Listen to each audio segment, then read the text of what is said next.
Hello, I'm Stephen Leake. I'm an elder at First Presbyterian Church in Mesquite and also the teacher of the Discipleship Sunday School class there. Today we're continuing with our study of the Gospel of John.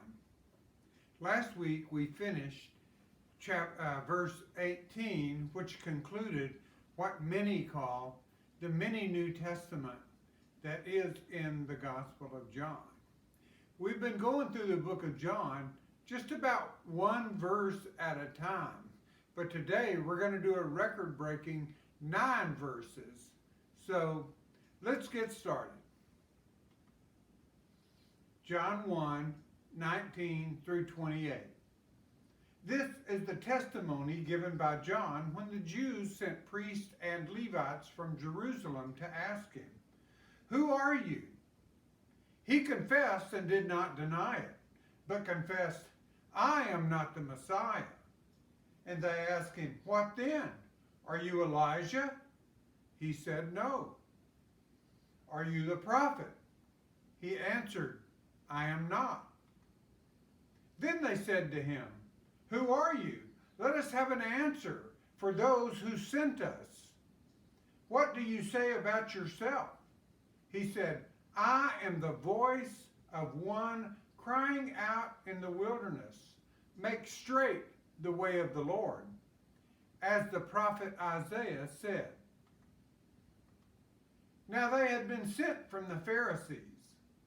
They asked him, "Why then are you baptizing, if you are neither the Messiah, nor Elijah, nor the prophet?" John answered them, "I baptize with water. Among you stands one whom you do not know, the one who is coming after me. I am not worthy to untie the thong of his sandal." This took place in Bethany, across the Jordan, where John was baptizing. With this passage, John begins the narrative part of his gospel. In the prologue, he has shown what he intends to do. He is writing the gospel to demonstrate that Jesus is the mind, the reason, the Word of God come down to this world in the form of a human being. Having set down his central thought, he now begins the story of the life of Jesus. No one is as careful of the details of time as John is. Starting from this passage and going on to 2:11, he tells step by step the story of the first momentous week in the public life of Jesus. The events of the first day are in 1:19 through 28, our lesson today. The story of the second is 1:29 through 34. The third day is unfolded in 1:35 through 39. The 3 verses 1:40 through 42 tell the story of the fourth. The events of the fifth day are told in 1:43 through 51. Now the sixth day is a blank. And the events of the last day of the week are told in 2:1 through 11. In this same section from 1:19 through 2:11, the fourth gospel gives us 3 different kinds of witness to the greatness and uniqueness of Jesus Christ. First, there's a witness of John the Baptist. That's in 1:19 through 34.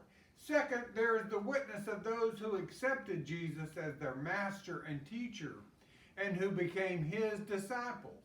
That's in 41 through 51. Third, there's the witness of Jesus' own wonderful powers in chapter 2, verses 1 through 11. John is setting Jesus before us in 3 different contexts, and in each, he shows Jesus' supreme power.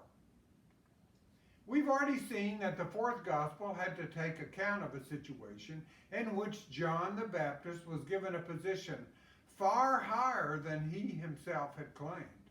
As late as AD 250, there were still some of John's disciples who preached that he was the Messiah, not Jesus Christ.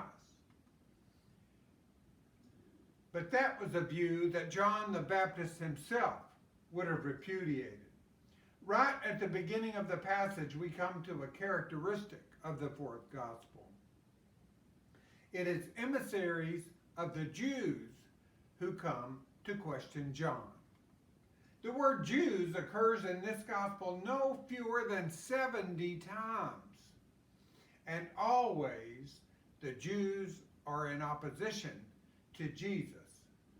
They are people who have set themselves against Jesus Christ. The fourth gospel is, as we have seen, the exhibition of God in Jesus Christ. But it's equally the story of the rejection of Jesus Christ by the Jews, the story of God's offer and their refusal, and the story of God's love and human sin.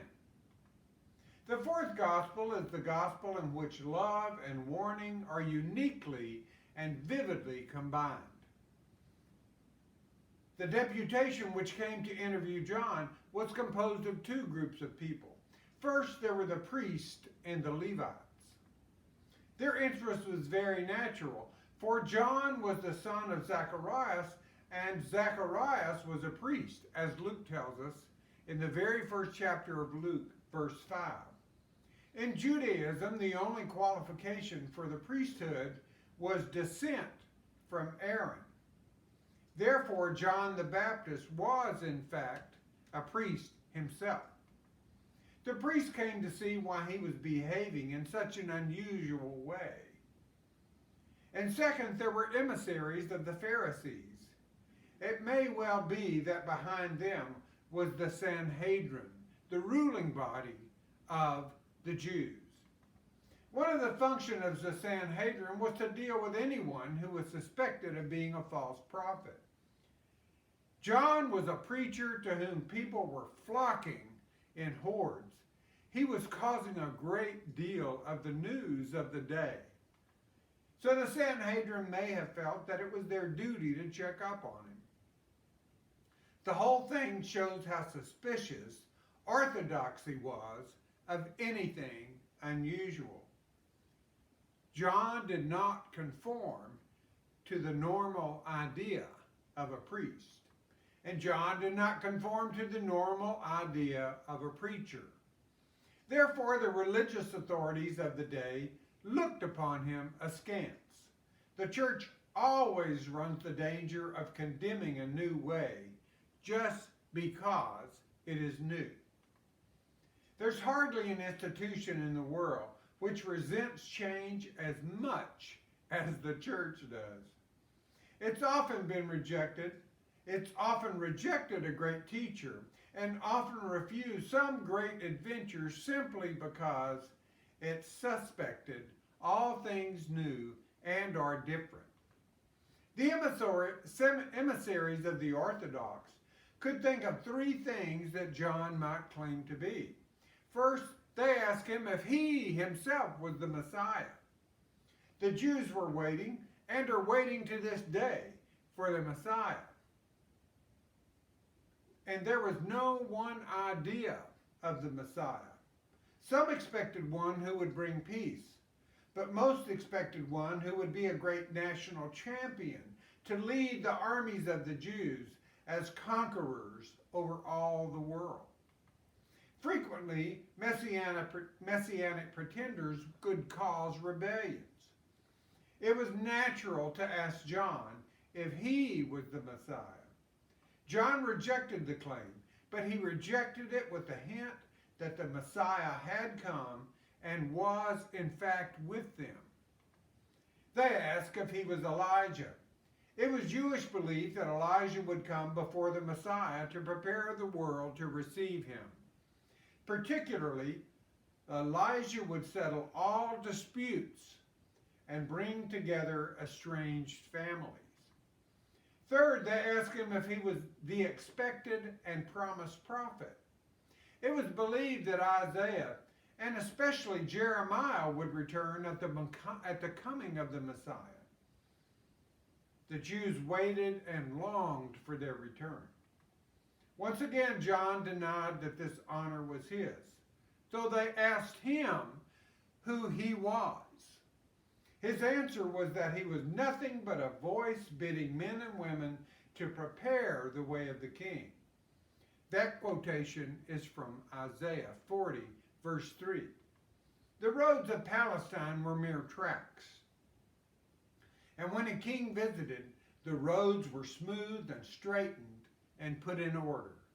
John was saying, I am nobody. I am only a voice telling you to get ready for the coming of the king. John was what every true preacher and teacher ought to be, only a voice pointing to the king. He wanted people to forget him and focus on the king. But why did John baptize? His message of baptism was not for Jews. It was for proselytes, converts from other faiths. Israelites were never baptized. They were God's already and did not need to be washed. But John maintained that the chosen had to be cleansed. John then said something astonishing, that he was not fit to untie the sandal of the one who was coming. Rabbis taught that a disciple might do anything for his master that a servant might do, except untie his sandals. So John was saying that he was not fit to be the slave of the one who was coming. He went on to say that for his coming, you need to be cleansed as much as any Gentile to prepare yourself for his coming. John's function was to be the preparer of the way. Any greatness he had came from the greatness of the one whose coming he foretold. He is a great example of a man prepared to obliterate himself in order for another to be seen. John the Baptist was only, as he saw it, a signpost pointing to Christ. May God give us the grace to forget ourselves and to remember Christ. Thank you for watching today. God bless.